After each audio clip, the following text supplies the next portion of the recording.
Hey, what's up, everybody? Welcome back to the 22nd Annual Garden State Film Festival. We are live at the Shared Universe Podcast Lounge at the Berkeley Hotel in beautiful Asbury Park. Oh, yeah. It's all about framing. It's all about framing. My name is Ming, Chen. Sitting next to me is director of photography today, CJ Collin. Yes. Hello. Yeah, you're satisfied with the shot, CJ? It's nice. It's just tight. And again, we have another badass filmmaker sitting to my left. Could you please introduce yourself, my friend? Hello, guys and world. I am Greg Porper, the writer, director, producer of Don't Tell Larry. You did it all, huh? Yeah. And I should say, I did not do it all. It took a team, but also I have a partner, John Shimke, who unfortunately is not here right now. Maybe he's watching at home, or maybe he's sleeping because he's on the West Coast right now. And he co-wrote and co-directed the movie with me. That's amazing. And it's called Don't Tell Larry. Yes. We love the title. We got a couple friends named Larry. One in particular that we're thinking of. He's also runs film festivals. We're not going to tell him.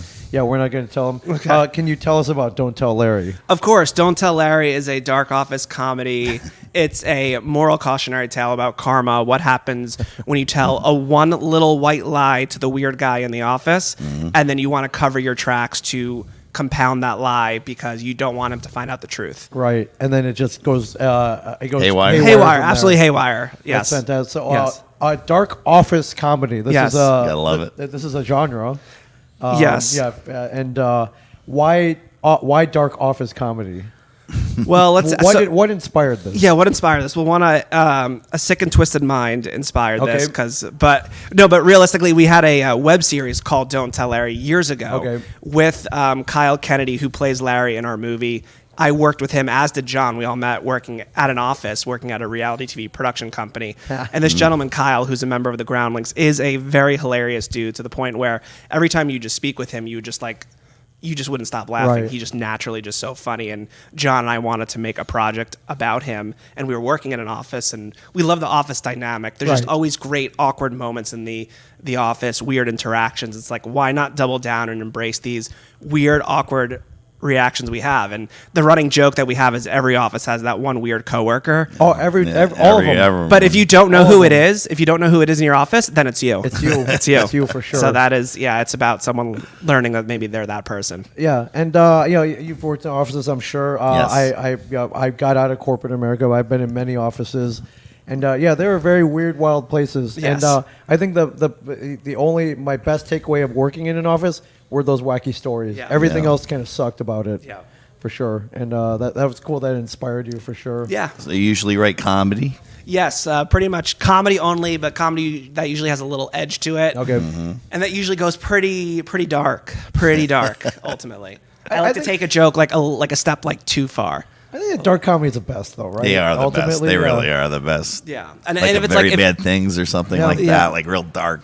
And if you're going to I love to make people laugh out loud. I like to make people gasp. I like to surprise people. Exactly, a little bit of the cringe. There's definitely some cringe-tastic humor in this for sure. I think there's nothing more satisfying when you come up with a funny line, a funny scenario, a joke, you write it down, you shoot it, and then you put it up on screen, everybody else laughs as well. It's incredibly so satisfying. It is so satisfying. Yeah. And it doesn't always happen. Sometimes it flops and people don't get it, or maybe it wasn't as funny as you thought it was. But when it hits, it's the best. It's the best feeling. Yeah, do you like going to different screening at different places and just watching different reactions or different laughs at different points? Like, oh, this audience got this joke. Oh, they missed this one. For sure. And then the crazy thing is there are moments where I'm like, oh, it's probably not going to hit. Like it's going to be too quick. And then they still laugh. And then there's other times where, and it's just a rhythm thing, especially in an audience where you have a joke. They laugh at the joke, but I'm like, oh, the funnier joke's happening. And they're still laughing from the previous joke. So it's bittersweet because that means they really like the joke, but then they missed the other joke too. Yeah, for sure. So I think you said your main actor you've worked with for a long time in the Groundlings. We've worked together, on several projects. It's a large cast, small cast? We have 5 main cast members. And then overall, I'd say there's about 12 to 13 don't hold me to that number, but about that. Smaller I guess I would roles. say that's smaller. Yeah. Yeah. Were these mostly people you worked with, or did you have to cast outside? No, cast outside. So we have some pretty awesome cast members. We have Ed Begley Jr. in our movie, who is a legend, truly a legend, and it was like a pinch me moment on set because how'd you get Ed? A lot of I'll get to that moment. Yeah, so a lot of our movie is with improv. There's improv in there because Kyle's in the Groundlings. Our lead actress Patty Guggenheim's also in the Groundlings, who we met through Kyle actually. And they are so funny together. And then you have Ed Begley Jr., who is a comedic improv legend. So we hired a casting director, Ricky Masler, and we knew we wanted someone, for this role, this important role of the boss of the office, and to have someone with that background. And so she had the connection to Ed, and she sent Ed the script for us, and Ed read it and was like, I love this. I'm in. I'm in. And I was like truly pinching myself. I'm like, this guy's in a mighty wind. There's so many movies he's been in. Arrested Development, Better Call Saul, like just literally so many movies. Amazing character, actually. He just pops up in everything. Everywhere. And he's so funny on set, and he's so humbling, and he's so great to work with. So obviously that's when everything felt very real. So he was fantastic. We had Dot Marie Jones, who's been in Glee. She was nominated for 3 Emmy Awards. She's been in so many movies and TV shows over the years as well, and she plays I don't want to spoil too much, but she plays a role that, in contrast to the rest of the movie, she's almost the straight character in this crazy world, but yet because of how straight and serious she takes a role in itself is intentionally, as it should be, very funny as well. That's fantastic. Where'd you shoot this? We shot this in Texas, in the Dallas-Fort Worth area. Wow. Okay, a lot of good office buildings there. Yeah, so one of the reasons too, so I'm Los Angeles based, as is my partner John.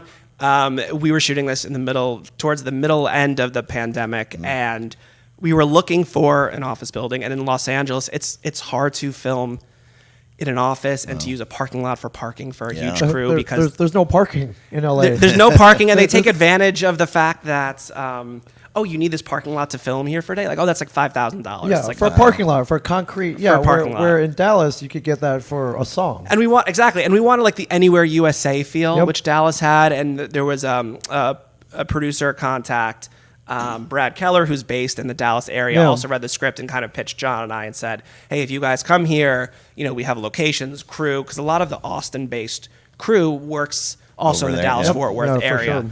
Sure. But we scouted probably like 100 office buildings. Wow. 100? Around the whole Dallas-Fort Worth area. I took so many different trips because it was a very specific look, because we wanted an office that was already set up, but also had an old feel to it. So we ended up finding an old, rundown, abandoned architecture firm that closed its doors because of COVID. Yeah. The owners came back, took what they wanted, but they left all these papers there, all these binders, but it's like prop. Everything was kind of great for that. No prop house, we got it. Like, exactly. Hey, built-in production design. Okay, bam. That was a huge drawing point. That's amazing. Yeah. That's so great. And what was the shooting schedule? How long did it take?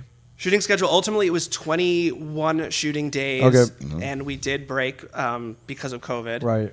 But that was a blessing in disguise, just because we had a week of overnight shoots, and the weather in Texas is so unpredictable, and it was this was like late January, early February, and we saw the week we were going to be outside. It was like the high of 23, and we're like, that is just no one's going to win in that scenario. No.